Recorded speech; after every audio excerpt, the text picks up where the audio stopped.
I think hopefully we are live now. Can you guys hear me? Do we have voice at last? Oh, hurrah! Hi, Stacey. Thanks so much for joining us. Hopefully, fingers crossed, you guys can hear me. So, oh dear me. Yes, hooray! Thank you, stay safe for that confirmation. What a relief. It means I'm not just talking into the empty ether. So indeed. Great stuff. Well, let's make sure the show is recording as well. So we are recording as well. Fantastic. Right, guys, welcome back. Great to see you. Yes, of course, welcome back to another day, another perspective. And today's show, a packed show as always. Of course, today we're going to expose the sophisticated, exploding information war as New Delhi fights to control that global narrative that, of course, it is currently losing. And we'll begin unsurprisingly, with Operation Hardball, that explosive, newly unsealed US federal indictment targeting vast transnational criminal syndicates. Well, while Western intelligence documents a brutal pipeline of extortion, international drug trafficking, state-linked political assassinations, well, you name it, it's all there. But in the meantime, the Indian media machinery has, surprise, surprise, launched a high-intensity counteroffensive, weaponizing legal nuances, or otherwise, as we call it, clutching at straws, to claim a total clean chit, as they describe it, for the Indian government. Well, meanwhile, the digital battlefield has gone global. The highly controversial film Satluj has been scrubbed from international streaming platforms as well, under intense pressure from New Delhi, triggering a massive diaspora backlash and, interestingly, a wave of underground physical screenings. Yes, and we have loads of footage of that open defiance. So well done to the diaspora all around the world for finding ways around that. And finally, we head to Australia and New Zealand, where Prime Minister Modi's recent tour was met with fierce protests. Well, what a surprise again, forcing highly organised nationalist groups to then deploy aggressive counter tactics to reclaim the streets, or at least try to. All this and more on today's packed show, and great to see you guys are there watching me live, which is really encouraging to know that I'm not talking into nothing. So welcome you guys. Nice to see you again. So let's get on with the show. And well, where else to start with but Operation Hardball, indeed. It is rapidly becoming one of the most sophisticated, high-stakes information wars that's ever really happened between Western federal law enforcement and the media machinery of Delhi. On July the 7th, last week, the United States Department of Justice, flanked by the FBI and Royal Canadian Mounted Police, unsealed 3 sweeping federal indictments. Well, that was the result of a years-long covert mission codenamed Operation Hardball. And those documents expose a vast multi-continental criminal network operating directly under the noses of global intelligence. I do suspect they did know about it, though, clearly. Anyway, but the Western legal consensus is actually pretty clear. These indictments lay out an intricate web of extortion, international drug cartels moving thousands of kilos of cocaine, amongst other drugs, across borders via long-haul trucking networks, and most crucially, a highly organized, state-linked pipeline for transnational political assassinations, including, of course, that June 2023 execution of Bhai Hardeep Singh Nijjar in British Columbia. So, whilst Western press treats these indictments as a definitive legal exposure of a deep systemic rot, an equally powerful counter-narrative has suddenly been unleashed across the Indian subcontinent and, by implication and then by extension, across the global diaspora. So this is not a simple denial. What we're actually witnessing is a very typically highly strategic, multi-layered propaganda campaign designed to completely flip this script, to neutralize the Western allegations and retake control of that international conversation, which clearly they've lost. So I want to break down the specific legal evidence of Operation Hardball and examine the precise tactics that Indian media and, of course, Hindutva nationalist groups through the IT cells and what have you, and examine the precise tactics that they're all using to fight back. So there's a page of lovely faces. Now, to understand the scale of this propaganda war, you've got to first look at the sheer weight of what the US Justice Department has actually put on the record. Operation Hardball targets 37 distinct defendants across 3 major India-based transnational organized crime groups. Chief among them, of course, the notorious Lawrence Bishnoi and the rival, or one of his rivals, Jagu Bhagwan Puria and his syndicate. And according to the unsealed court filings, Lawrence Bishnoi, despite being locked away in a high-security jail in Ahmedabad in Gujarat, he's been running a decentralized global empire using smuggled contraband cell phones, encrypted VoIP applications, you name it, high technology, from his jail cell. So the DOJ details a chillingly corporate recruitment pipeline. Coordinators in India entice, seduce, whatever you want to call it, impoverished, poor miners, vulnerable youngsters into the gang with promises of money, local fame, you name it. It's a very typical gang sort of methodology. We have it even here in the West. And once proven that they're loyal to these gangs, these members are then systematically sent abroad to Western nations like the US, Canada, and even here to the UK on fraudulent student visas and foreign worker permits, effectively embedding sleeper cells, operational sleeper cells inside our diaspora communities. You guys know they're all out there. We've reported on them. We know they exist. So the indictments paint a very dark picture of day-to-day operations managed by, of course, these trusted regional lieutenants. Satyendra Singh, better known as Godi Bra, he's named as the North American Director of Operations, leader, whatever you want to call it, the local, he's the area manager for North America, operating from Canada. And then we've got Rohit Gadara coordinating the European arms from safe houses across here in Europe, across the European continent. And these cells don't just traffic drugs and narcotics.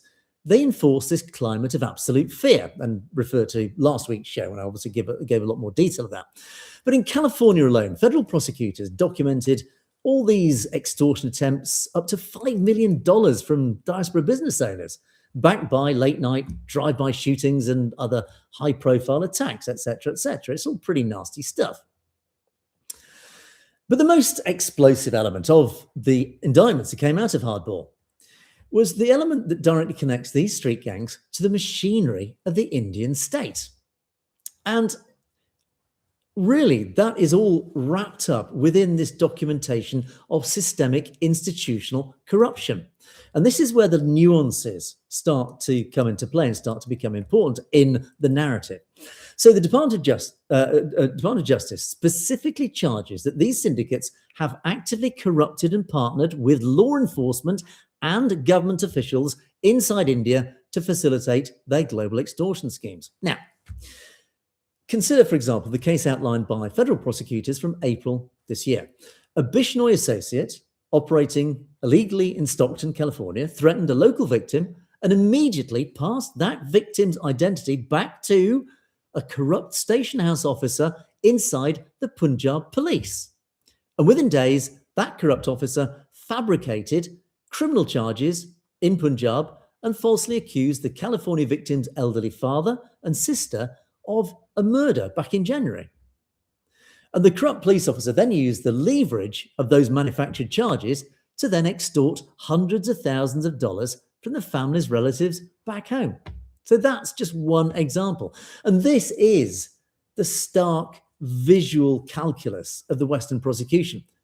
It's a seamless loop where transnational street violence in California or Vancouver is then directly enabled, protected, and monetized by state actors inside India. You start to see the links, of course.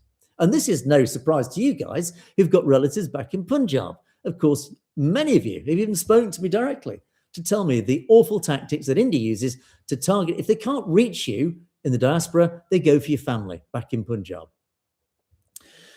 And yet, the moment that these indictments hit the public domain, the Indian media system reacted. And it reacted with a coordinated, high-intensity counteroffensive. Surprise, surprise. And rather than treating this exposure of massive global drug cartels and corrupt police officials as any sort of scandal, mainstream Indian outlets immediately declared a total narrative victory. I mean, believe it or not, the core of the Indian media's counter strategy relies on a highly selective reading of the US legal documents. And this is a tactic best described as strategic containment. Basically, high profile commentators right across the board, including somebody called Shekhar Gupta and his widely viewed analytical programs, they all immediately seized on one single specific nuance in that US legal approach. Because the US indictments technically charge Lawrence Bishnoi and Goldie Brar as independent criminal actors, but don't explicitly name high ranking diplomats or cabinet level Indian officials in the core racketeering counts, Indian media has then jumped on this and weaponized this as a total clean chit from Washington. In other words, it's a clean slate. We've been branded innocent. That is their take from this. But that is not actually what has happened whatsoever. So the narrative that's being pumped out, of course, to hundreds of millions of domestic viewers in India goes like this. The United States has officially ruled out any Indian government involvement in transnational assassinations. Okay, right, yeah. And according to this view, the unsealing of Operation Hardball completely destroys the long-standing allegations made by Justin Trudeau back 2-3 years ago, reframing the entire Nijjar assassination not as a state-sponsored hit, which obviously it was, but as a routine, localized gangland turf war over drug transit routes. Really? So by focusing exclusively on the criminal labels used by the Department of Justice, Indian state media effectively erases the documented links to corrupt police officers, to state-protected prison communication channels, and instead presents this highly sanitized version of events that totally shields New Delhi from any broader accountability. Again, they've just seized one little part of it and spun a whole story of innocence around it. But that is absolutely not the case. And this media push is of course, heavily reinforced by influential diaspora advocacy groups. And I'm sure you guys have been on social media since Operation Hardball was announced. I've noticed it. This absolute tsunami of Indian outlets, all the way from little influencers all the way up to the mainstream, have swamped social media with counter narratives saying, oh, we've been vindicated. It's just proved that India wasn't involved. The Indian state wasn't involved in these assassinations. Again, all based on this single one total misinterpretation of this legal indictment. And the Hindu American Foundation, yes, this foundation that we regularly dip into, we visit because it's always good for a laugh, the HAF. They, unsurprisingly, of course, they are a well-known mouthpiece for Hindutva. They are one of the first, I would say, larger outlets and official outlets that always jump on these stories to try and push a counter-narrative because, of course, they've got a large diaspora viewership. Well, they quickly released a comprehensive digital briefing that provides the framework for their pushback. So let me play. I can play you 2-3 minutes. The video that they produce is, I don't know, it's about 20-25 minutes long. It's just, you can almost write the script. I mean, I could almost, I could write the script myself for what they would say. I'm just going to play you 2-3 minutes. This is their main sort of core argument that they're pushing on this.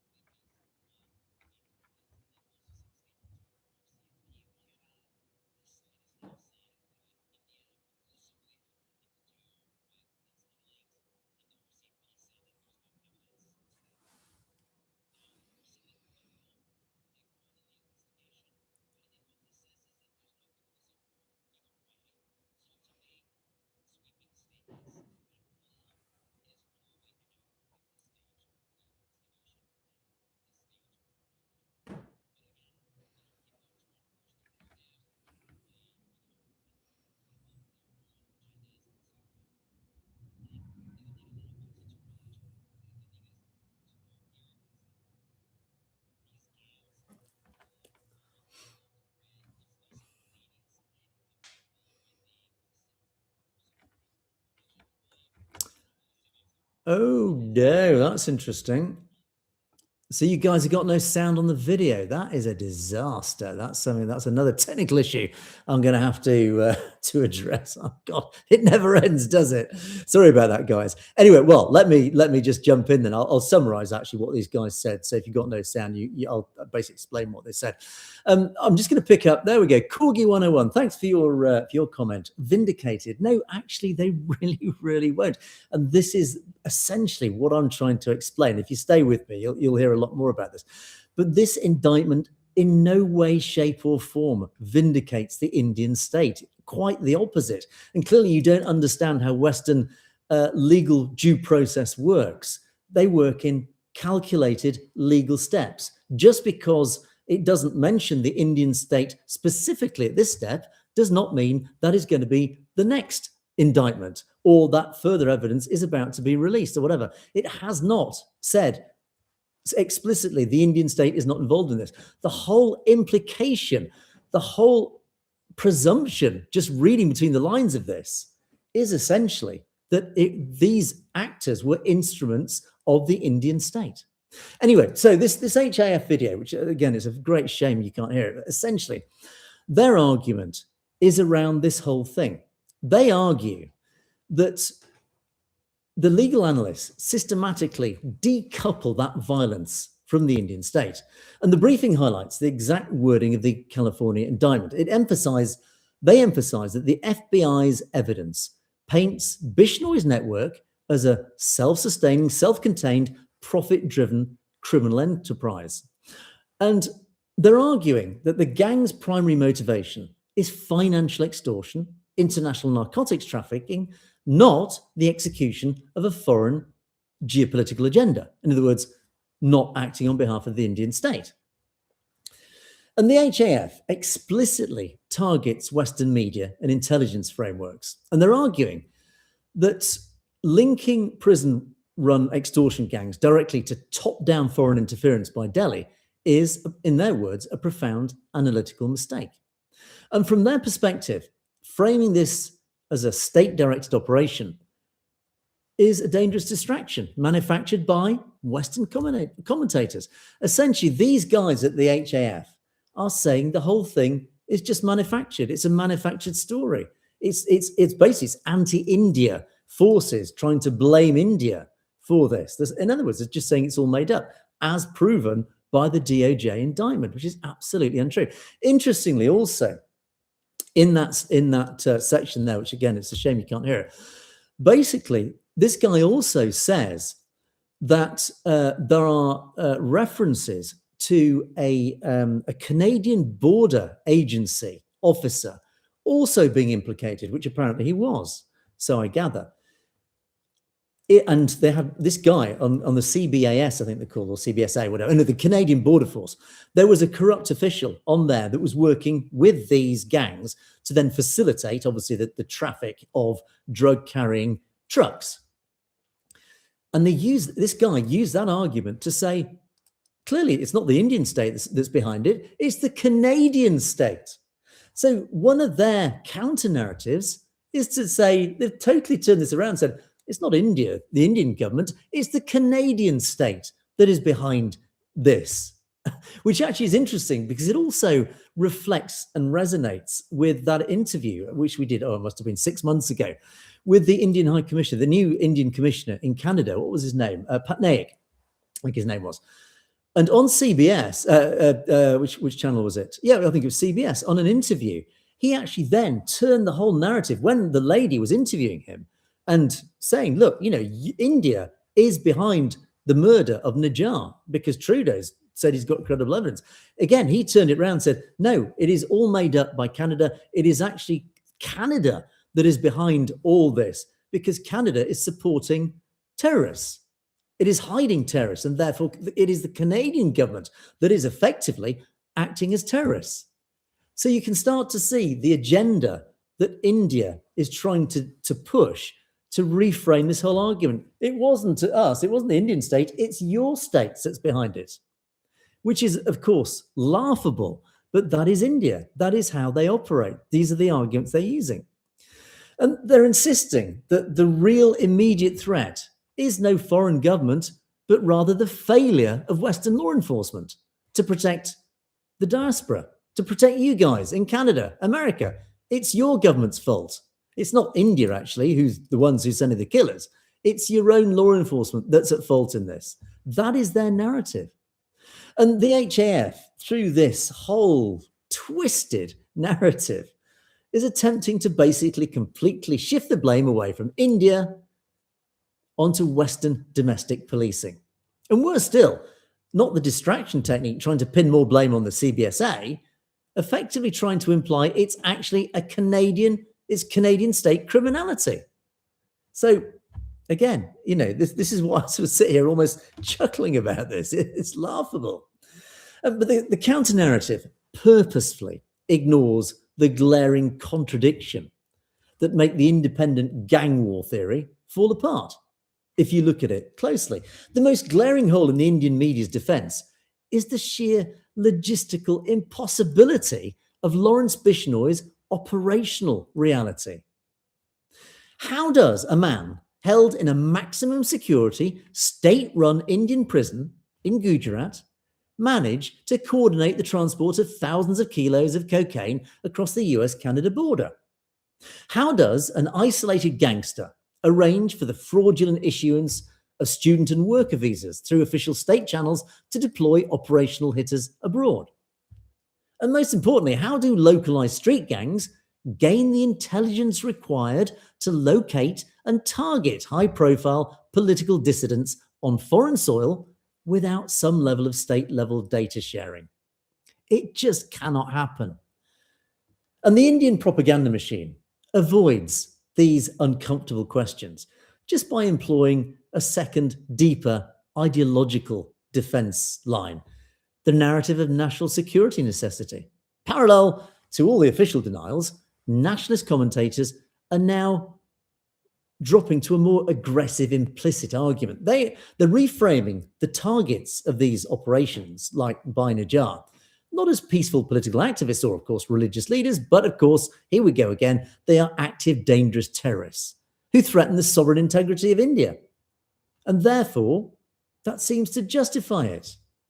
So in this context, the narrative subtly shifts from India didn't do it to, well, even if these criminal syndicates did it, they eliminated a security threat that Western nations, your governments, were harboring. So it's sophisticated doublespeak that satisfies international legal deniability, but at the same time stokes domestic national pride. They're appealing to their nationalist masses in India.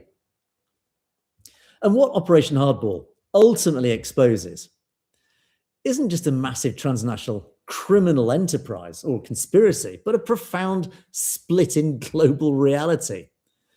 To the Western legal eye, the unsealed documents provide a terrifying look at a modern, highly adaptable form of, you can almost call it grey area warfare. It's not black or white, it's somewhere in the middle. It's basically where a state can utilize decentralized, highly violent criminal syndicates as proxy forces to conduct political assassinations, to enforce censorship, to terrorize diaspora communities abroad, all while maintaining a layer of plausible deniability. So, it's laughable. So, anyway, to the Indian state media, the exact same set of documents is being weaponized as the ultimate proof of innocence, and focusing entirely on the gangland identities of these guys. It stinks, and as I say, it's laughable because it ignores the deep infrastructure of institutional corruption and prison-enabled communication that's endemic in India. It's allowing people like Bishnoi and Bhagwan Puria to operate these global criminal enterprises from prison cells. And you guys in India think, nah, India didn't do it. You honestly think these guys are innocent in their prison cells. You don't think they have a hand in these cells, despite everything that they say. You've got to be a little bit, well, I think you can work it out. But anyway, so the true battlefield of all this, Operation Hardball, It's not just inside the federal courtrooms of California or whatever the FBI's brief is. The real war actually being fought right now over the narrative control of the diaspora around the world, dictating whether these operations are seen as a brutal crime wave run by just rogue actors, or in reality, a rogue extension of a state power designed to silence dissent across international borders. We know the truth, and the truth is coming out. So anyway, let's move on to really a very much a related story, because again, I talk about a tsunami of propaganda. Well, here's the other foundational pillar of what's going on, and really holding India up to the mirror, because this is an equally intense front in this ongoing information war. The digital battlefield, of course, surrounding this release of the film Satluj. And for 3 years, this project, which obviously originally entitled Punjab 95, was, it was blocked behind all these bureaucratic obstacles, the censorship machinery of the Indian state, the Central Board of Film Certification. They basically locked the film in legal limbo for as long as they could. They demanded all these 127 cuts. They demanded the character names were changed, the title was changed, you name it. I mean, basically, they did everything they could to try to stop it coming out.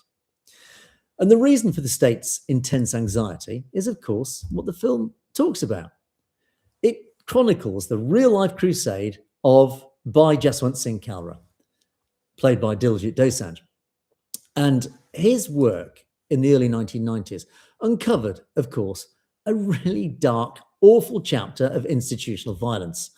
It was a systemic pipeline where Punjab police allegedly, well, I use the word allegedly. I mean, there's enough evidence out there to say they did abduct, murder, and illegally cremate thousands, if not tens of thousands, if not even hundreds of thousands of unidentified Sikh youth, normalizing mass murder as some sort of tool for professional promotion, whatever. And Bhai Kalra himself was then abducted and murdered, and tortured, of course, in between, by police officers in 1995. So for years, the film's producers rightly resisted the censor's demands. And then last Friday, July the 3rd, they executed this brilliant digital flanking movement. They capitalized on the fact that over-the-top streaming platforms, the OTT platforms, don't fall under that direct legal jurisdiction of the CBFC, the censors. And they quietly dropped that film onto Z5, as you know, under this new title of Satluj.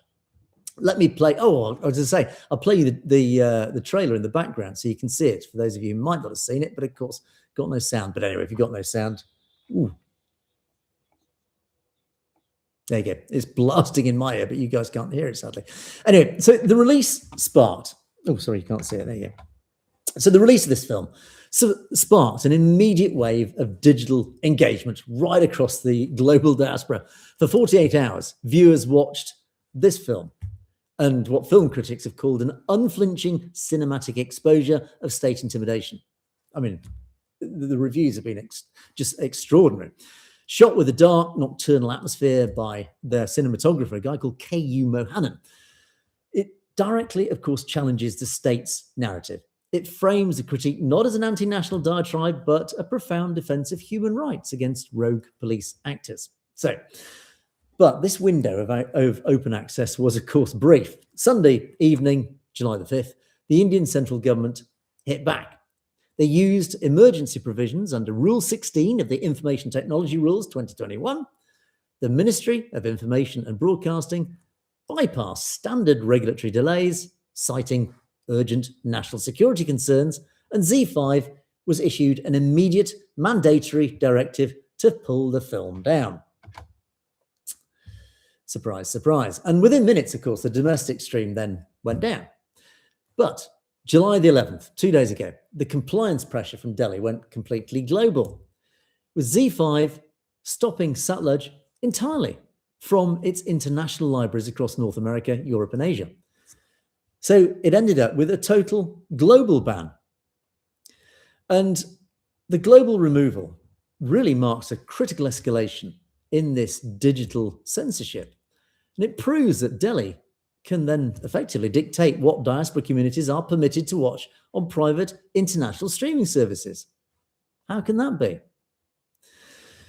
However, this information war didn't just end with the digital blackout. The moment the film leaked out onto pirated networks, the Indian nationalists and the Hindutva IT cells, you name it, they then launched a massive coordinated counteroffensive to try to reclaim the narrative. I saw it. I guess you guys on social media have not been able to miss it either. Social media has been absolutely swamped with Hindutva trying to reclaim the narrative, trying to basically lie, spread misinformation, trying to reframe everything. And it wasn't this defense of the ban wasn't just any sort of passive defense. It was an aggressive thing, and it's part of an aggressive campaign designed to reframe that whole historical context of the Punjab counterinsurgency. And the tip of that spear in this media counterstrike has been the deliberate high-intensity rehabilitation and idolization of this guy, Kanwar Pal Singh Gill, the notorious former Director General of the Punjab Police, universally known as KPS Gill, or as we call him, the Butcher of Punjab. This psychopathic bully who has more blood on his hands than most dictators have, frankly.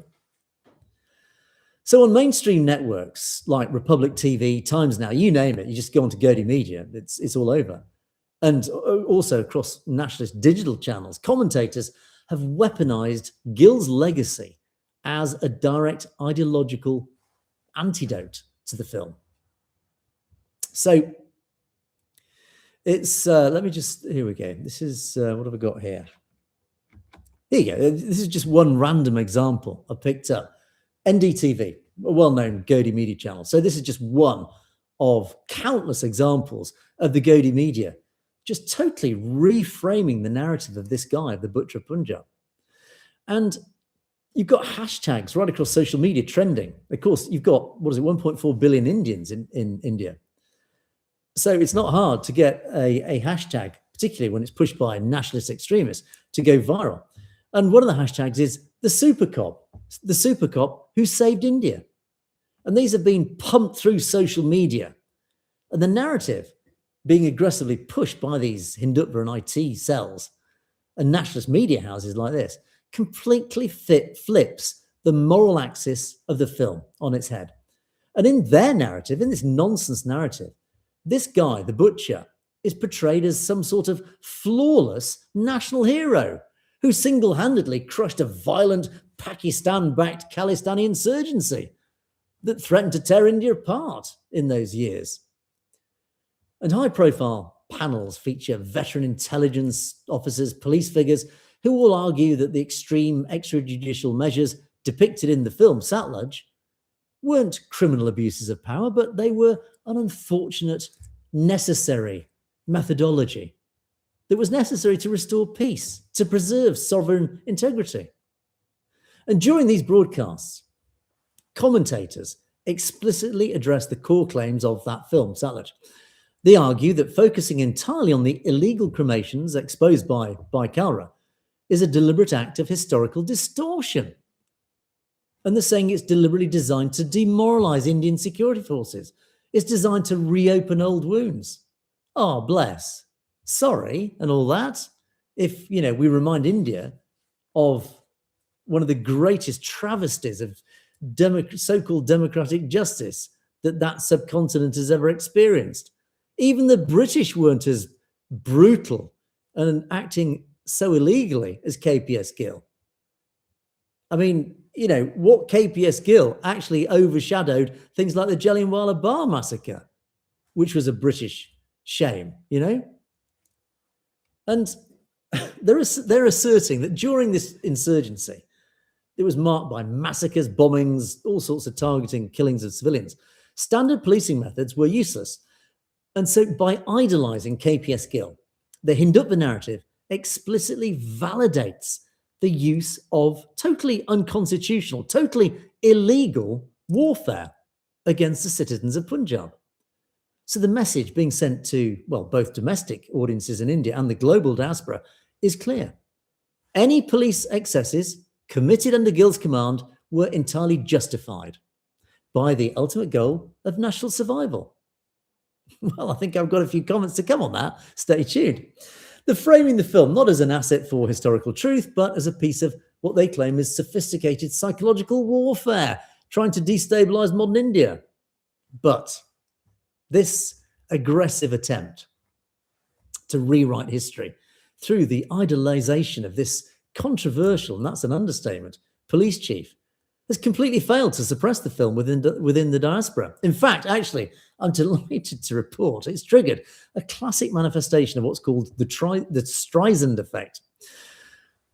By aggressively pairing a corporate ban with the public glorification of this butcher, the state has unified diaspora resistance.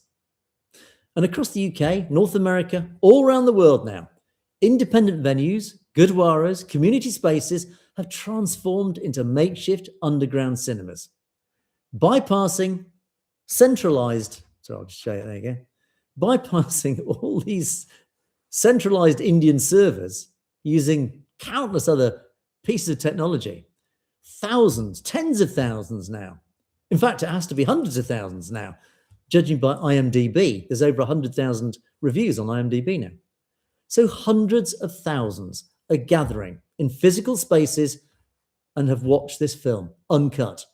So the state's counter-narrative hasn't silenced the conversation. It's turned the simple act of watching Satluj into a direct political defiance against both corporate censorship and New Delhi's historical revisionism, rewriting history. I'm going to show you some joyful pictures. Here you go.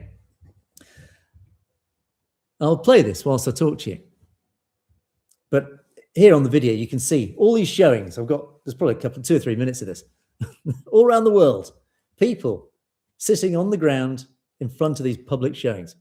So the global controversy surrounding this film proves that the modern state no longer relies just on blocking information. It's now seeking to overwhelm it by combining digital takedowns with an aggressive ideological campaign across the media, idolizing figures like the butcher of Punjab, KPS Gill. Delhi is attempting to redefine the boundaries of historical truth. They're trying to rewrite history. But the rapid mutation of Satluj into an open source underground symbol of cultural survival shows the limits of that strategy. And for the diaspora, the state's aggressive defense of that counterinsurgency has only reinforced the core warning of the film. So the information war over this film is no longer just a debate over film censorship. It's now a permanent multi-generational struggle over who gets to write the history of Punjab and whether those extrajudicial actions of the Indian state will be remembered as a heroic necessity or an unpunished crime against humanity. So, in answer, really, to India and Hindutva, a final word on this, really a message to India from us here in the democratic West. Even if the so-called militancy of the 1980s and 90s was anywhere near as unacceptable as they claim, even if it wasn't just a simple defensive fight for literal survival of the Sikh people against that murderous persecution by the Indian state, then any nation that calls itself a democracy doesn't crush it through mass, unaccountable, extrajudicial mass murder. No, that is not what democracies do. Democracies do it the hard way, but the correct way. It suppresses it through legal, accountable means that are transparent through the rule of law. It uses law enforcement, even the army if necessary, but always through due legal process. Courts of law, evidence, trial by jury. It doesn't disappear somebody that a policeman thinks they don't like the look of. It doesn't vanish them in the middle of the night to then go be tortured. It doesn't murder them in false encounters or secretly in police station cells and then secretly cremate their bodies anonymously to hide and bury the evidence. But India did this. There is no hiding from that fact. And KPS Gill presided over that. It was his responsibility, overseen by the Indian state, who encouraged it. A democratic nation also recognizes its shameful past and criminality and takes responsibility for it. That is what a democratic nation does. It doesn't try to dress it up and rewrite it or hide it. Take the example of us here in the West, where we are constantly putting the lens of accountability on our own past, even as actually ironically as India does to us over our colonial empire days, because we're not afraid of accepting responsibility for our past sins and then trying to account for them. That is what a genuine civilized democracy does. So when both mainstream Indian media and cohorts of Hindus across social media try to somehow justify the actions of this butcher, and by extension the Indian state, they're proving that India is just not ready to be a democracy. It is not ready to preach anything to the world about democracy, about human rights, about the rule of law, or indeed anything other than state-approved mass murder, along the lines of Stalin, Hitler, Pol Pot. Until India admits its guilt and its role in this mass murder of Sikhs during those decades, it has no moral authority, and indeed cannot claim to be a democracy governed by the rule of law. It remains essentially a banana republic, along the lines of North Korea, Iran. In simplicity, India should just be ashamed of itself. So, on that note, let's move quickly on to the final story. So this is Modi's visit to the Southern Hemisphere, where, of course, he has his diplomatic tour across Australia and New Zealand. And it's just wrapped up. And the official itinerary focused on multi-billion-dollar trade deals and strategic alliances, all the same old, same old. But the real story took place outside those diplomatic halls. And again, I'm going to show you a little bit of video in the background. There they are, the wonderful Khalistan flags. So for years, New Delhi has successfully used these international trips as public relations exercises. But recently, a highly organized change has actually occurred. The global Hindutva ecosystem has come to a bit of a realization. Modi's high-profile trips to all these countries overseas are increasingly being swamped by relentless, highly visible Khalistan protest. Well done, you guys. Khalistan Zindabad. Armed with the explosive transnational evidence from Operation Hardball, these groups are successfully winning the international narrative. They're forcing Western media to look past all these photo opportunities and press conferences, whatever that Modi's trying to hold, and focus instead on the darker realities of state-sponsored intimidation, human rights issues inside Modi's India. Now, interestingly, in response, pro-Modi organizations, Hindutva primarily, have also shifted their strategy and realized that losing this visual war on our streets out here in the Western democracies, they've actually transformed their diaspora base into a much more organized counter force designed to aggressively try to neutralize these guys. Well, so there they go again. I always chuckle when I look. Oh, he's blowing his nose on the Indian flag. I think there'll be a few upset Indians from that one. Anyway, so yeah, it is a new, highly coordinated pushback coming from India, from Hindutva particularly. And it was particularly on display outside Melbourne's Marvel Stadium on July the 9th. It was about 4 days ago. So, of course, they were anticipating a huge turnout of Khalistanis and human rights groups, basically intent on highlighting all the Indian regime's suppression, persecution, all the human rights abuses, etc. But the nationalist network, the Hindutva forces, deployed then an aggressive shield.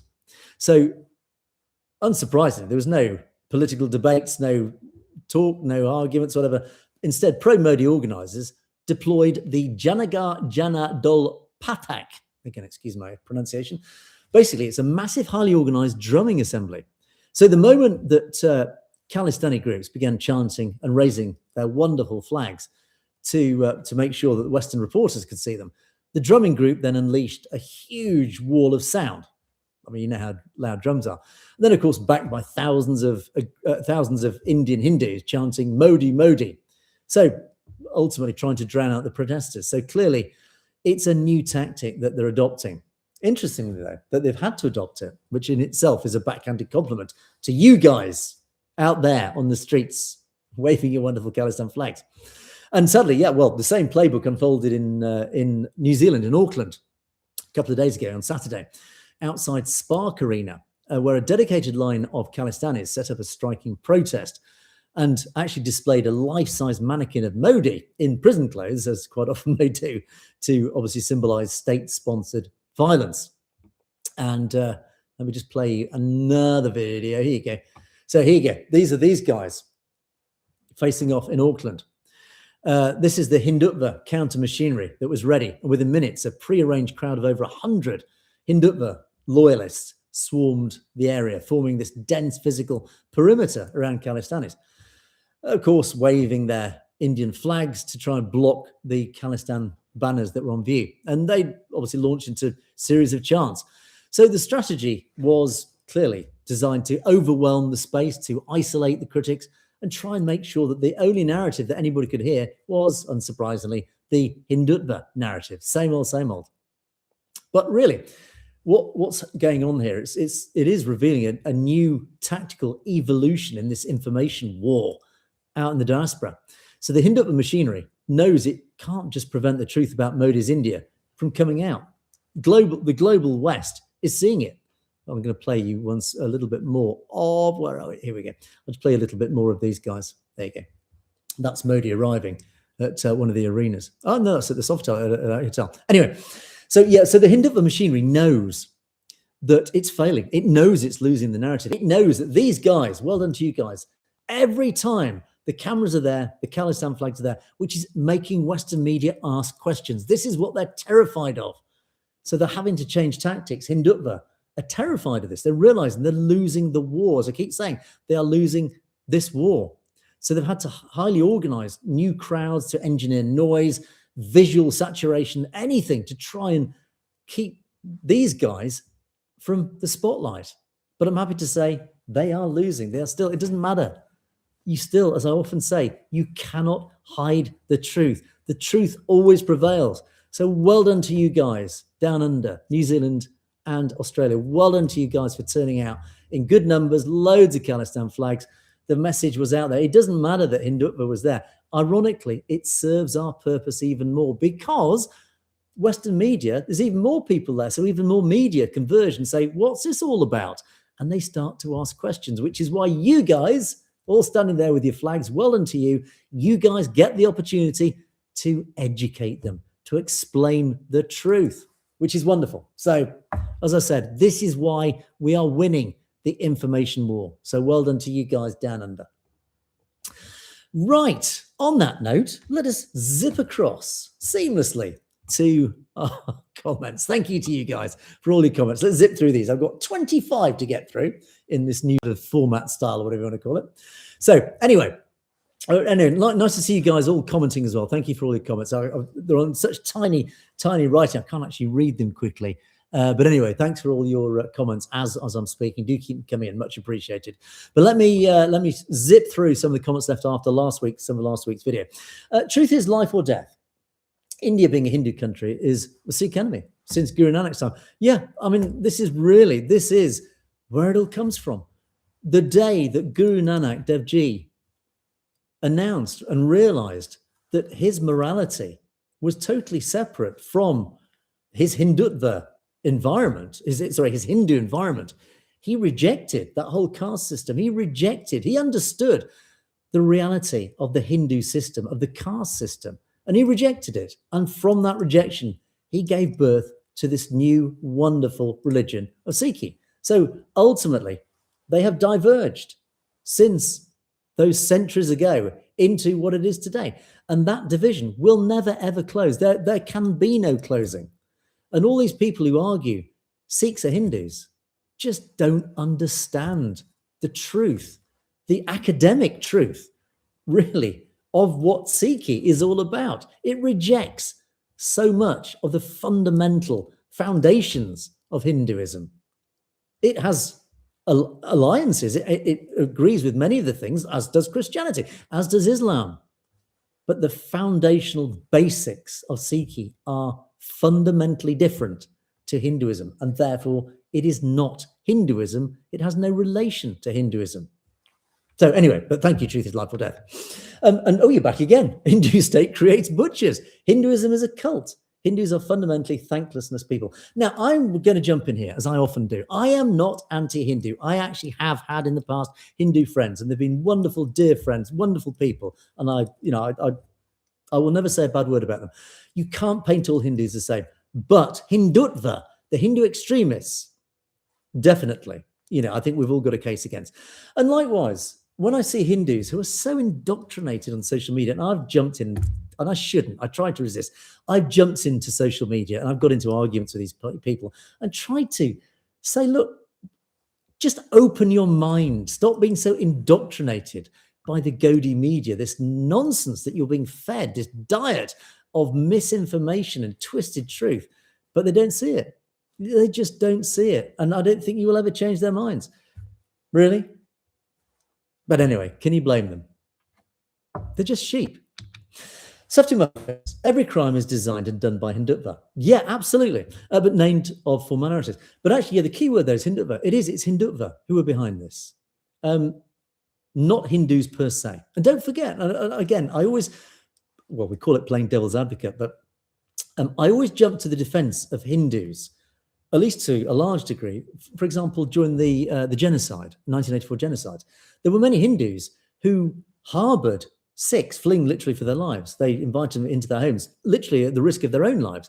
So there are good Hindus. This is why you can't paint all Hindus as bad people. But Hindutva, you can, because they are the extremists. And it's all extremism across the board that we always reject. And, you say Hindutva is the same as Hindus. I disagree. I have to courteously disagree with you on that one. They're not. They are the extreme ends of Hindus. And, let's just agree to disagree on that one. We could talk for hours on that one. It's an almost academic argument. But I respect your view. That is your prerogative. But as I will always continue to do, I have no personal truck against Hindus, but I do against Hindutva. That is my personal perspective. You guys are obviously in a much more vulnerable position and probably are better qualified to pass judgment, which I, of course, do respect. Anyway, let's not get down that rabbit hole. Bit FPV. Barbaric Hindu pirates. Oh dear, the Hindus are getting a bit of a pasting. Looting everywhere, the world, every brutal activity, you name it. Why doesn't the West get together and do something about this? Essentially, I think is what this comment is trying to say. It's easier said than done. Because the overriding agenda, the overriding interest of all Western nations, almost without exception, is money. Money, the root of all evil. It's money that drives agendas. Not human rights, not even morality. It's money. This is the sad tragedy of the human race. Greed is one of those sins that we just cannot erase. And it is, I often refer to the 1 in 10s. It is the 1 in 10 of us who are genetically driven by greed and the pursuit of power. They are the ones in our society that drive this. The rest of us, the 9 or 8 out of 10, are just ordinary human beings who just want to get along with our fellow human beings. We don't want to fight, argue, whatever. We just want to get on with our lives happily. Anyway, the commercial class. India is Hindu. I don't know if this is a rude word. I didn't Google it. I'm not going to repeat it just in case it is. But I think the sentiment is very clear. Gurmit Singh, great show. Thank you for that. Indian state and Modi helping dismantle itself. Yes, this is really what it's all about. They are their own worst enemies. It is incompetent. It is a terrorist state. Khalistan's in the bad. I mean, I totally endorse those words because ultimately the reason that India will break apart, and it is an inevitability, it's going to happen one day because you cannot continue a regime on this trend line. If you continue the way that India is going, it can only end in one way. It can save itself from the brink, but it does not have the desire or the intention to do so, which is why inevitably, you're right, it will dismantle itself. Cam KZ. Every country has human rights issues. Yes, you're right. Thank you for that comment. You are right. But it's all a question of degrees. It's relative. Are our human rights abuses here in the West worse than India? I would argue no. We're not perfect, but the difference is we can call it out. We can hold our governments to account. Whereas in India, if you try to do that, the NSA, the UAPA, all these legal mechanisms are then used against you to shut you up. That's the difference. I can sit here and I can shout and bawl and complain about our government. I can use rude words. I can do that freely without, hopefully, a knock on the door. I didn't do that in India. Anyway, Cam KZ, after watching the movie, yes, the police should be ashamed of themselves. I couldn't put it any better. Their modus operandi hasn't changed. They're still at it. This is the awful thing. Every police station in India still has a torture cell. Come on.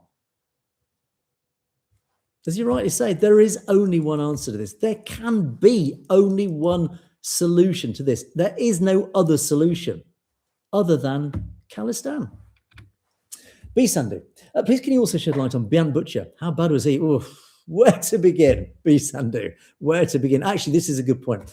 Maybe I will do a separate piece one day on Biant Singh. He of course was the chief minister, Punjab, during a lot of these times, and he equally shares the blame as the butcher, KPS Gill. And actually, he seems to have got off. I wouldn't quite say scot-free. Well, actually, arguably, most of them have done. But the spotlight has not been on Biant enough. So maybe it's his turn next. Maybe I think we should also do a piece on Biant the Butcher, Biant Singh, Chief Minister of Punjab, who actually has an equal level of guilt in that mass murder of Sikhs during those years. So thank you. Abtadillah, nice one.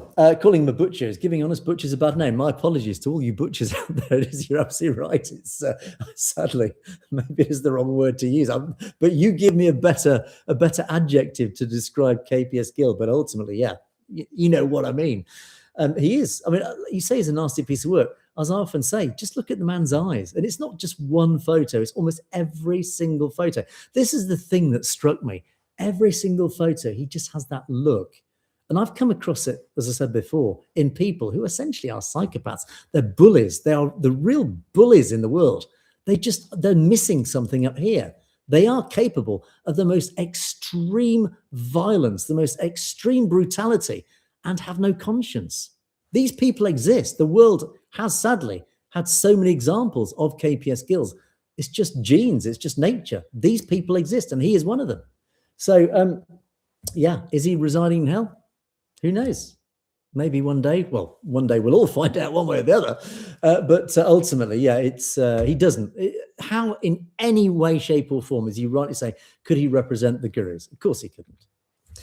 Stay safe. Hi, stay safe. You're online at the moment, anyway. Big greetings to you. Stay safe.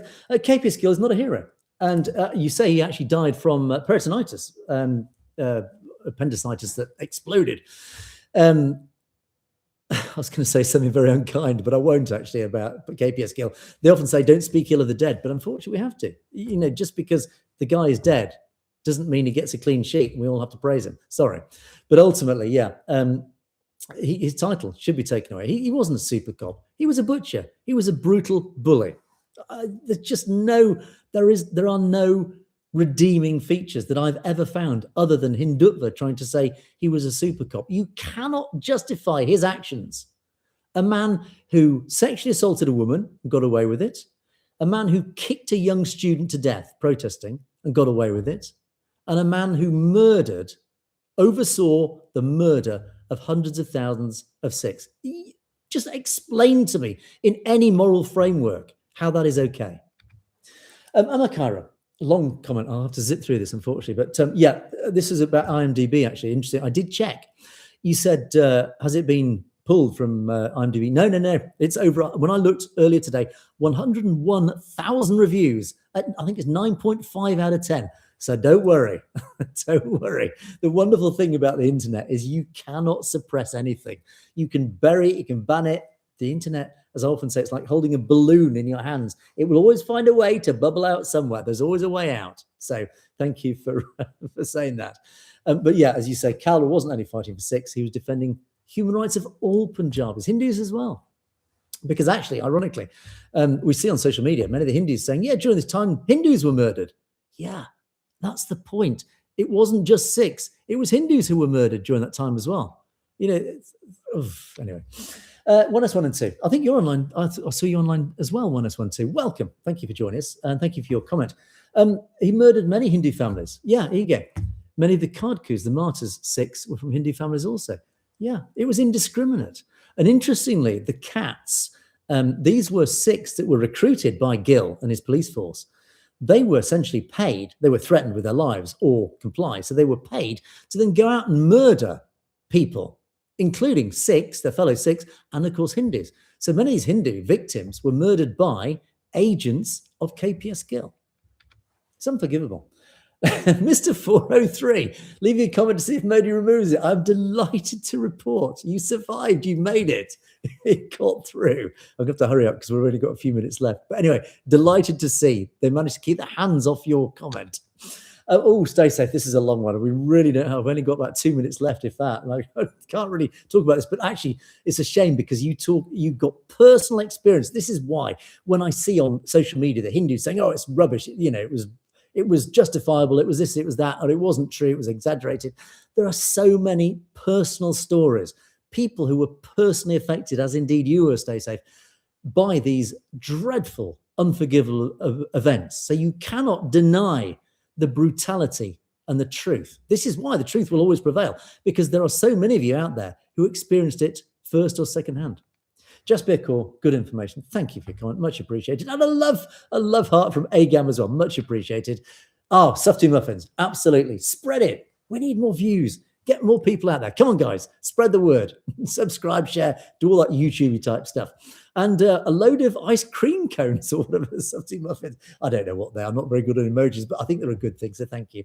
And Satsri Akal from Gamone Greywell, thank you. Welcome to the show. Thanks for joining us. Navraj Valect, Puria, Satsri Akal, and sad faces. I think that sums up a lot of today's show. Good one. Thank you. Likewise, your comment. Oh, this made me laugh. Harjit Dugal. Why without pants? Look. Yes, unfortunately, it is still baking hot for you guys in the UK. You know what it's been like. We're just not used to this. We're in the 30-something degrees, which is 90s or something in the other measure. It's painful. I'm actually dying, I have to say. I nearly did it, jacket off. But yes, unfortunately, I've got to keep my pants off because it's just so hot. Otherwise, I just melt into my seat. So anyway, thank you for noting that. Yes, here we go. Towards the end of the show, of course, the final sign-off to you guys. Narinder Kaur, welcome, Narinder. Thank you for your comment. Khalistan Zindabad, that is indeed what we're all about. Let me just flash that up. There you go. Oh, hello. Why was the comments disappeared? Oh no, was I not showing the comments? That was a bit of a disaster. I don't know. Anyway, well, apologies to you guys. It's just I've got so many buttons to press. I've got 1, 2, 3, 4, 5 screens looking at me, all showing me information, and I have to cram a lot of it into this one screen here. So, to be honest, I'm absolutely out with the fairies half the time, trying to work out what's what. Anyway, my apologies if you guys didn't see the comments. I've got all these buttons in front of me as well, which is even worse. If you didn't see the comments, here are all your comments. There you go. So zipping through them just in case. You can always freeze your screen if you want to check. But anyway, they were all the comments. Thank you guys if I didn't show them. And as I say, the final sign off, the final honor, as always. Khalistan Zindabad, Narinder Kaur, thank you, Narinder. CR7 World, Vahiguruji Ka Khalsa, Vahiguruji Ka Fateh, Khalistan Zindabad. Cross Kirpans with a huge tick, thank you. And Murgiv Logs Rinku, if I pronounce it correctly, does get the final honor of the show. Thank you to you, Khalistan Zindabad. Indeed, that is why we're all here. Much appreciated, you guys. It's been another live show. We did get there in the end. I have no idea, really, why it doesn't work sometimes, but you have to keep telling me. When I go on live, jump in straight away, tell me if you can't hear anything, etc., etc. Just so I can see, because I don't know what's going on from this side of the camera. Anyway, but that is it for another day. Thanks so much for watching. I will be back tomorrow, God willing, same time, 5 p.m. UK time. That's 5 p.m. whatever it is on the West Coast, you guys. Anyway, you can work it out. 5 p.m. UK time. I'll, all being well, be back here live again with tomorrow's show. Do let me know your comments. Do drop comments below the video if you're watching it in post afterwards. And do send me an email, message@satlujtv.com. Thank you to you guys who have emailed me. Much appreciated, as always. I always do appreciate your links that you send me. I do read them, and I have, as you see, I do use them. But that is it for another day. Oh, gosh, it's been another hot one. It's been another long one. But as always, it's great to see you guys online. Much appreciated. It's really encouraging to see you guys there commenting. I see all the comments streaming up. Of course, I can't read them all as I'm talking, but I will, of course, review them afterwards. But you do know, guys, I do appreciate it. Even you guys who came on, I think, from the Hindutva perspective to try and argue against. Again, I do appreciate that as well. Always love to pick up you guys, those comments, and have a sensible, civilized discussion about it. So anyway, don't make it rude. Keep it sensible, and we can always have a sensible debate about it. But that is it for another day. I'll catch you guys tomorrow, God willing. Have a great night.